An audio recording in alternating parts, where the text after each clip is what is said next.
himself just like a little bit. That's what it looked like to me on stage. So, but he came back better at night. He was a totally different person. And if he would have showed up the way he did at night, in the morning, it would have been way closer.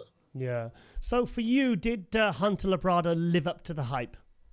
Yes, I think he did. I think he did live up to the hype. You know, the thing is, you know, the lineup wasn't really deep. Okay, so this is a perfect pro debut. You know, you find a show where there's basically nobody there that, you know, that has you beat on paper. You know, so it's an open show. So he chose the right show. I mean, it's not his fault that people didn't want to compete at the Tampa Pro, but he deserved to win. Yeah. He was the favorite going into the show. He delivered. He looked great. You know, his condition was maybe not 100%, but he was very good. You know, the only one with 100% condition, I think, was Dwayne, the guy in third. His condition was unbelievable and his quality. But like I said, Hunter, you know, he delivered. He deserved it. And, you know, I'm looking forward to seeing him on the Olympia stage this year. Yeah, because you, like you said on when I did an interview with a few weeks ago, you said he was looking good up to the New York Pro. Obviously, it was supposed to be in kind of May, June, wasn't it? And then when it kind of went past that point of when he was, because obviously he had to prep for a couple of months later, he kind of, like you said, he grew into the show, didn't he? He just got better. He went from being impressive to like super impressive. Yeah. And I hope he can continue doing that for the Olympia, because he needs some more size for the Olympia.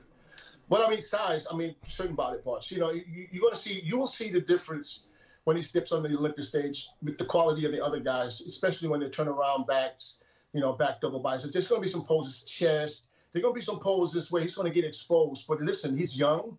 He's got his one pro show in. He's got his first pro win. Yeah. So he needs a few more years to really hang with the big dogs. This is a good year for him because, you know, there might be a few of them won't be able to get into the U.S. I don't know.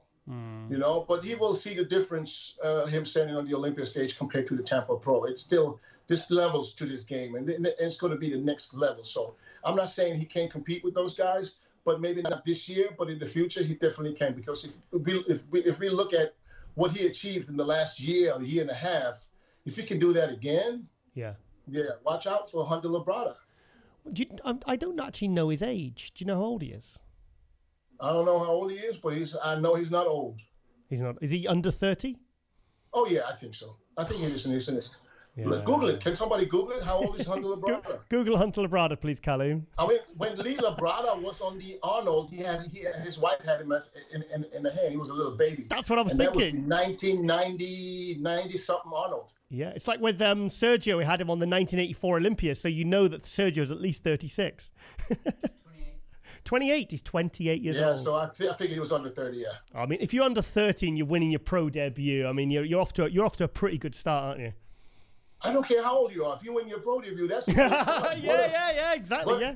Giles, think about it. What a way to start. It doesn't matter where you compete. Correct. If you win your first pro show, that's the motivation you need to keep.